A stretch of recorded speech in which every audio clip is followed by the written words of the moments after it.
saya ingatkan kepada jaksa, Anda sekarang menuntut saya, besok di akhirat Anda akan dituntut oleh Sang Maha Penuntut, yaitu Allah Subhanahu wa Ta'ala.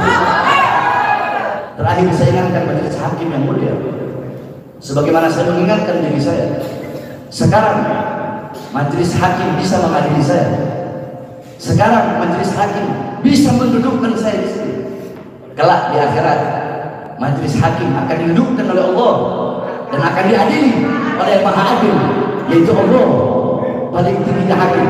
Tidak ada pangkat pada hari itu, tidak ada jabatan pada hari itu. Allah raja dan hakim pada hari itu, dan majelis hakim akan diminta pertanggungjawaban oleh Allah Subhanahu wa Ta'ala.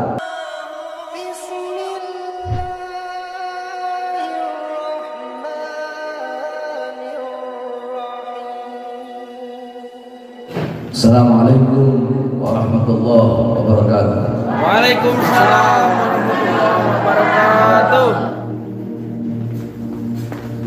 Bismillah. Alhamdulillahil ahad. Wassalatu wassalam ala man fis sama ismuhu Ahmad wa fil ardi ismuhu Muhammad wa ala alihi wa sahbihi wa ba'd. Yang saya cintai, yang saya hormati, yang saya muliakan, majelis hakim, hakim ketua, hakim anggota, Bapak Panitra, yang saya muliakan, yang saya cintai, yang saya hormati, majelis hakim yang pada umumnya majelis hakim mulia di mata manusia, tapi belum tentu mulia di mata Allah Subhanahu wa Ta'ala. Yang saya cintai, yang saya muliakan, yang saya hormati, saudara-saudara saya, jaksa penuntut umum, Bapak Suharja, Bapak Erwin, Bapak Sukanda, Bapak Hengki, Ibu Kasih Hidung, beserta seluruh jaksa penuntut umum, terima kasih telah menuntut saya 5 tahun. Pak Ikhwan, Bang Ajis, Kang Hendi, Pak Mukhtar, dokter, beserta semuanya yang tidak bisa saya sebutkan. Yang saya cintai, yang saya muliakan, seluruh saudara-saudara saya dari pihak kepolisian, baik dari Polsek, Polres, sampai dari Polda Jabar, yang selama ini setia dari awal sidang, mengawal dari awal sidang sampai akhir. Saya sangat berterima kasih banyak kepada saudara-saudara saya dari kepolisian, dan khususnya yang saya cintai, yang saya muliakan, yang saya banggakan, seluruh para pendukung-pendukung yang selalu setia hadir di persidangan ini. Mudah-mudahan kita semua mendapat rahmat dari Allah Subhanahu wa Ta'ala. Alhamdulillah, Dialah Allah Subhanahu wa Ta'ala. Dialah Allah Subhanahu wa Ta'ala yang maha hidup. Yang hidup selain Allah pasti akan mati. Yang ada selain Allah pasti akan tiada. Yang wujud selain Allah pasti akan binasa. Dialah Allah yang maha perkasa, yang maha kuat. Yang perkasa dan yang kuat selain Allah lemah. Dialah Allah yang maha berilmu, yang maha tahu. Yang tahu dan berilmu selain Allah adalah pencari pengetahuan dan pencari ilmu. Dialah Allah yang maha melihat. Yang melihat selain Allah buta terhadap warna-warna yang tidak tampak, buta terhadap hal-hal yang tidak terlihat. Dialah Allah yang maha mendengar. Yang mendengar selain Allah tuli terhadap suara-suara yang jauh dan suara-suara yang dekat akan menulikan. Dialah Allah raja di atas para raja. Dialah Allah hakim di atas para hakim. Dan dialah Allah Subhanahu wa Ta'ala yang pada malam hari ini Allah mendudukkan saya di sini sebagai terdakwa, dan saya bersyukur kepada Allah sebagaimana dalam ayat Al-Qur'an Allah berfirman, ma asabaka min hasanat hasanatin famin Allah, wa ma asabaka min sayyi'atin famin nafsik. Apa-apa yang menimpamu daripada kebaikan itu datangnya dari Allah, dan apa-apa yang menimpamu dari keburukan itu akibat perbuatan dirimu sendiri. Bagi saya ini bukanlah suatu keburukan, tapi bagi saya ini adalah suatu kebaikan. Maka saya, karena ini suatu kebaikan, maka saya berkata bersyukur kepada Allah karena Allah yang memberikan kebaikan itu. Sebagaimana dalam ayat tadi, ma'asabaka min hasanatin fa min Allah. Apa-apa yang menimpamu dari kebaikan datangnya dari Allah. Wa ma'asabaka min sayyi'atin, sedangkan yang menimpamu dari keburukan itu akibat perbuatan dari dirimu sendiri. Majelis hakim yang saya muliakan dan yang saya hormati, pertama, kepada saudara saya jaksa, dalam tuntutan Anda yang pertama kali saya baca ada tulisan di atas sebelah kiri, untuk keadilan. Menurut saya Anda bisa hapus itu bagi saya dan Anda ganti untuk kezaliman. Kita selalu berkata keadilan, keadilan, keadilan, keadilan. Kita berkata keadilan. Yang mulia, pada hari ini saya pakai baju berwarna hijau, saya pakai sorban berwarna hijau, saya pakai imamah berwarna hijau. Kenapa? Hijau lambang keadilan. Pengadilan di setiap Indonesia itu lambang keadilan adalah berwarna hijau. Makanya saya pakai pakaian berwarna hijau. Tapi saya tertawa ketika melihat isi dakwaan yang tertulis untuk keadilan, tetapi nyatanya isinya bohong, kemunafikan, kepalsuan. Yang mulia, majelis hakim yang dimuliakan oleh Allah Subhanahu wa taala, banyak orang berbicara tentang keadilan, keadilan, keadilan. Apakah adil seorang penista agama dibiarkan berkali-kali dilaporkan? Apakah itu dinamakan keadilan? Apakah adil ketika seorang yang mencuri sendal dihukum, sedangkan para koruptor yang mencuri uang triliun kabur dia dikejar? Apakah masih ada keadilan? Apakah adil ketika seorang kapolda yang baik, ketika seorang kapolda yang beriman kepada Allah, yang menutup pabrik minuman keras, dipindahkan hanya karena kebaikan dia? Apakah adil Kapolda Jawa Barat, Kapolda Metro Jaya dipindahkan karena apa? Karena masalah kasus rumah sakit, masalah rumah sakit Umi dan masalah di Petamburan, sampai Kapoldanya dipindahkan oleh atasan. Apakah itu disebut keadilan? Saya yakin jaksa-jaksa yang duduk di sini, Pak Suharja, Pak Sukanda, Pak Erwin, Pak Hengki dan yang lain, beliau saya yakin tuntutan 5 tahun bukan kemauan mereka, tetapi mereka intervensi oleh atasan mereka. Apakah ini disebut keadilan? Makanya saya bilang, jangan untuk keadilan, tapi untuk kezaliman. Tidak ada keadilan. Bohong orang berkata keadilan. Mana keadilan? Saya ditangkap secepat kilat berkali-kali. Apa baru 1 kali saya belum diperiksa jadi saksi, langsung saya ditahan, ditangkap, sedangkan para penista agama berkeliaran di luar sana. Terus mau dikatakan saya berbuat apa? Keonaran daring. Gara-gara saya ceramah, terus ada berbeda pendapat, onar di media sosial, terus saya diadili di sini. Itu dibilang adil? Kenapa tidak Anda angkat seluruh? Kenapa tidak Anda angkat Luhut? Kenapa Luhut yang berbuat kebohongan besar tentang big data, yang dimana di situ menimbulkan banyak keonaran daring? Kenapa tidak ditangkap? Kenapa tidak dilaporkan? Apakah itu dinamakan keadilan?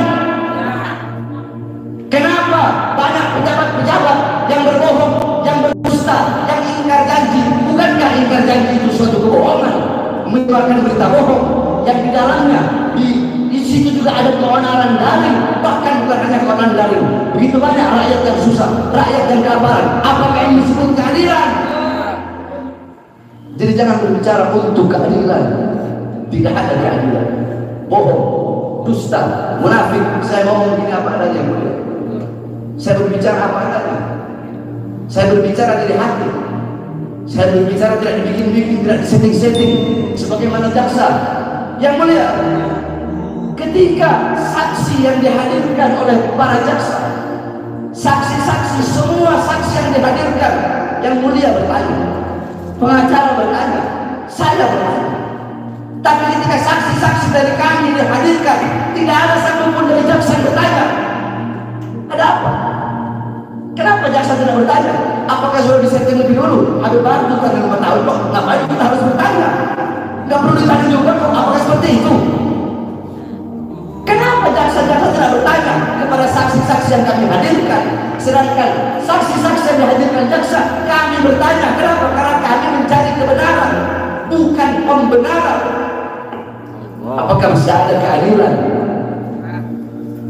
Yang pertama yang mulia, yang ini saya sampaikan, bahwa di sini penuntut umum berkata tidak sependapat dengan ahli Dr. Muzakir yang berpendapat dalam menyiarkan berita tersebut haruslah melalui alat siar seperti radio, televisi, atau alat siar lainnya, karena terkait penyiaran telah diatur dalam Undang-Undang Nomor 32 Tahun 2002 tentang penyiaran, di mana dalam undang-undang tersebut telah diatur lembaga penyiaran, sehingga menurut ahli kata menyiarkan dalam Undang-Undang Nomor 1 Tahun 1946 sudah tidak relevan lagi, karena sudah ada undang-undang tentang penyiaran tahun 2002. Oleh karenanya pasal 14 Undang-Undang Nomor 1 Tahun 1946 tidak berlaku terhadap semua orang kecuali terhadap orang yang menyiarkan. Bahwa jika pasal 14 Undang-Undang Nomor 1 Tahun 1946 dimaksud sebagai aturan untuk mengatur penyiaran, maka tentunya Undang-Undang tentang penyiaran akan mencabut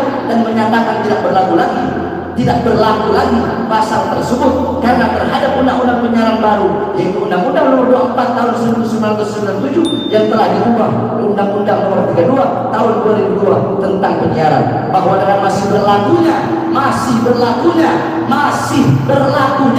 pasal 14 Undang-Undang Nomor 1 Tahun 1946, menurut penuntut umum tentunya masih ada perbuatan-perbuatan menyiarkan yang tidak tercakup dan tidak terjangkau oleh Undang-Undang penyiaran, dan dengan demikian penuntut umum tidak sependapat dengan ahli Dr. Muzakir SIMH yang menyatakan dalam perkara ini seharusnya diterapkan adalah Undang-Undang penyiaran. Ini kan berarti jaksa penuntut umum mengapa inti daripada ini? Berarti kalau udah ada undang-undang baru, undang-undang lama kenapa kok nggak dihapus?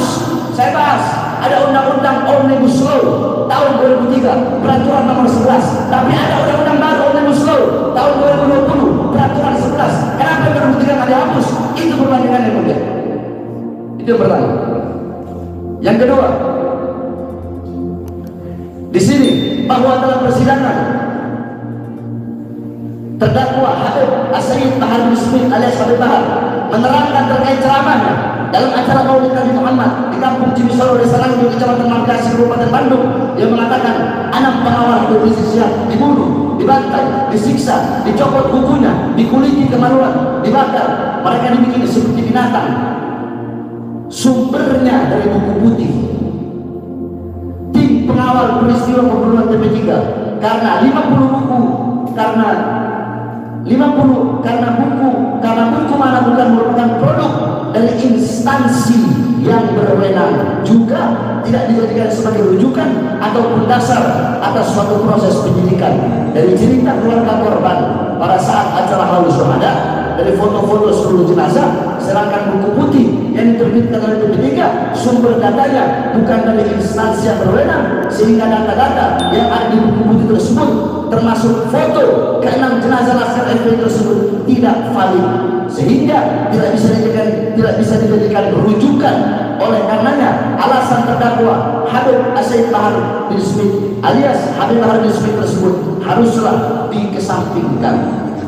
Saya jawab bahwa secara sah dan legal buku tersebut diterbitkan oleh Yayasan Pengkajian Sumber Daya Indonesia YPSI, Jalan Gandaria 11 nomor 12, Kebayoran Baru, Jakarta Selatan, cetakan 1 Mei 2021. Undang-undang dilarang memperbanyak sebagian atau seluruh isi buku ini tanpa seizin tertulis dari penerbit.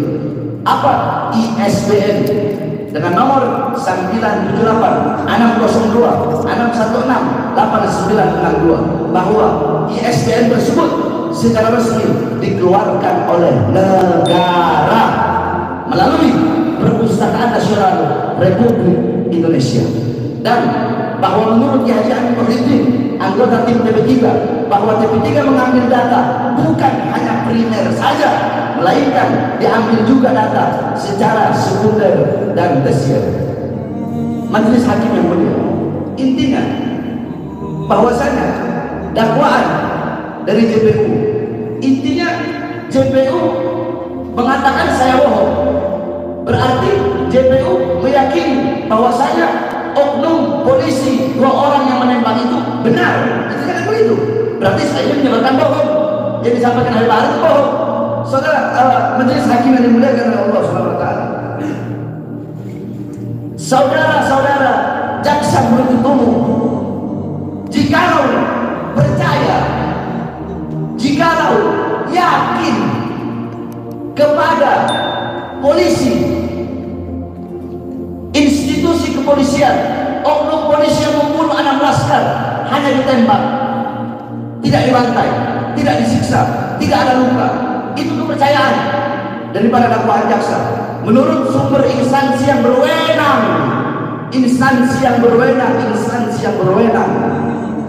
kemudian diotopsi di rumah sakit, institusi kepolisian yang mengeluarkan surat visum, institusi kepolisian.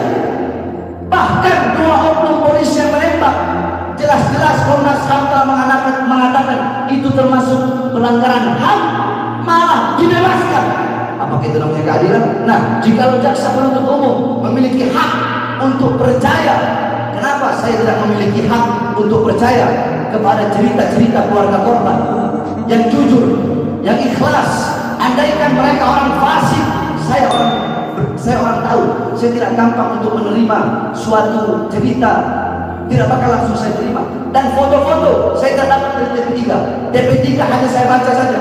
Foto-foto video sudah ada jauh sebelum buku TP3 ini diluncurkan. Foto-foto video itu dari pihak keluarga, ada dari pihak yang dari pihak keluarga, dari pihak pengacara, bukan dari TP3. Foto dan video jelas di situ. Dan di sini juga sudah kita bongkar semuanya di fakta persidangan. Contoh, Dokter Asri, Andi Oktavian, foto yang ditunjukkan oleh Dokter Asri, yaitu jenazah Andi Oktavian, di belakangnya tidak ada kulit yang terkelupas sama sekali. Di foto kami pun Andi Oktavian kulitnya tidak terkelupas. Yang terkelupas adalah kulit-kulit yang lain, tapi kulit Andi Oktavian tidak terkelupas, sama persis. Nah, kenapa hanya foto? Kemudian ketika ditunjukkan di depan majelis hakim, foto almarhum Faiz yang di sini ada luka, apakah kan sama luka yang ditunjukkan oleh si dokter yang botak laki-laki yang forensik itu dengan foto yang kami tunjukkan sama, ada bekas-bekas luka di sini. Bahkan itu sebelum mereka melakukan pemeriksaan. Kemudian ketika saya jebak si ahli forensik, saya bilang ini orang motor jatuh dari, sebab kalau tidak saya pakai ilmu mantik tidak bakal dia mengakui itu, karena semua sudah disetting, semua berbohong. Nah, pertanyaan saya, siapa yang menyebarkan kebohongan? Saya atau para jaksa-jaksa atau para ahli dari jaksa? Bahkan saya berani mengatakan biang kebohongan adalah oknum-oknum penguasa yang ingin memuaskan isi perutnya yang benar. Yang paling banyak melakukan kebohongan adalah oknum-oknum para penguasa yang ingin memuaskan isi perutnya. Oleh karenanya saya tidak akan pernah berpikir manis. Saya tidak berpikir manis semuanya. Saya tidak berpikir manis. Saya tahu dan keyakinan saya pasti diputus bersalah. Itu keyakinan saya. Saya pasti diputus bersalah dalam kasus ini. Kenapa? Karena 2 orang oknum polisi yang menembak itu, mereka dibebaskan, berarti mereka benar. Kalau mereka benar, berarti saya salah. Saya yakin tidak mungkin yang mulia memutuskan saya benar, tidak mungkin. Saya yakin, saya pasti diputuskan bersalah. Sebab kenapa? Andaikan majelis hakim yang mulia memutuskan saya tidak bersalah, maka nanti akan terungkap siapa dalang-dalang pembantaian KM50. Saya yakin, saya pasti diputus bersalah dalam peradilan. Itu keyakinan saya. Saya berpikir pahit yang mulia. Saya tidak pernah berpikir manis. Dan jiwa saya jiwa pejuang. Dimanapun diletakkan, tetap saya akan bertahan. Saya tidak peduli seberapa besar tuntutan, seberapa besar ancaman, seberapa besar hukuman, tetap saya akan tegak berdiri, tidak akan pernah menundukkan kepala untuk melawan kezaliman, melawan ketidakadilan, melawan kemungkaran, demi membela bangsa, demi membela agama, demi membela rakyat, demi membela Indonesia. Jangankan hanya di penjara, nyawa saya, jiwa saya murah harganya. Yang terakhir yang mulia, ini saya ingatkan diri saya sendiri. Pertama, saya ingatkan diri saya, wahai Bahar bin Smith, wahai Bahar bin Smith, segala perbuatan yang engkau lakukan wahai Bahar akan dimintai pertanggungjawaban oleh Allah. Hei Bahar, kamu kelak Bahar di akhirat bakal dimintai pertanggungjawaban oleh Allah. Perkara hal-hal yang tidak tampak, yang tersembunyi, semua pada hari itu terbuka. Bahar bin Smith yang pertama kali saya ingatkan diri saya. Kedua, saya ingatkan pada kuasa hukum, para pengacara, saat ini Anda membela saya. Kalau saya benar, Anda mendapatkan pahala dari Allah. Tapi jikalau saya salah, maka Anda akan dimintai pertanggungjawaban dari Allah karena membela orang yang salah. Yang ketiga yang mulia, saya ingatkan pada jaksa, Anda sekarang menuntut saya, besok di akhirat Anda akan dituntut oleh Sang Maha Penuntut, yaitu Allah Subhanahu wa Ta'ala. Terakhir saya ingatkan majelis hakim yang mulia, sebagaimana saya mengingatkan diri saya, sekarang majelis hakim bisa mengadili saya. Sekarang majelis hakim bisa mendudukkan saya di sini. Kelak di akhirat majelis hakim akan didudukkan oleh Allah dan akan diadili oleh yang Maha Adil, yaitu Allah paling tinggi hakim. Tidak ada pangkat pada hari itu, tidak ada jabatan pada hari itu. Allah raja dan hakim pada hari itu, dan majelis hakim akan diminta pertanggungjawaban oleh Allah Subhanahu wa Ta'ala. Dan saya tutup pledoi lisan saya ini, ana bahar, hafidu Sayyidina Mustafa al-Mukhtar. Ana bahar, hafidu Ali bin Abi Thalib, Hasadul Hunain wal Badar. Ana bahar, hafidu man ismuha maktub fil Quran al-Kautsar. Saya bahar, saya adalah cucu seorang nabi yang terpilih, Al-Mukhtar. Saya bahar, saya cucu Imam Ali bin Abi Thalib, singa perang Hunain dan singa perang Badar. Saya bahar, cucu seorang wanita, Sayyidatuna Fatimah, yang dalam Al-Quran Allah tetapkan namanya sebagai Al-Kautsar. Saya bahar bersumpah, sebagaimana sumpah-sumpah saya dulu dalam pledoi, demi Allah, selama kedua mata saya masih terbuka untuk melihat kemungkaran, melihat ketidakadilan, melihat kezaliman, melihat penindasan, maka selama itu Bahar bin Smith tidak akan pernah tunduk dan akan selalu bangkit melawan ketidakadilan, kezaliman dan kemungkaran tersebut dari manapun datangnya, baik dari kawan, dari lawan, atau bahkan dari diri saya sendiri. Terima kasih majelis hakim yang mulia. Bandung, 4 Agustus, Pengadilan Negeri Bandung, Bahar bin Ali bin Smith. Terima kasih majelis hakim yang mulia. Terima kasih saudara-saudara jaksa penuntut umum, pengacara, dan sekali lagi terima kasih pada seluruh saudara-saudara saya polisi dari kepolisian, Polsek, Polres, Polda yang telah mengawal sidang ini dari awal sampai akhir. Dan terima kasih kepada seluruh yang telah setia, para muhibbin, para pecinta-pecinta sejati yang telah hadir untuk mendukung saya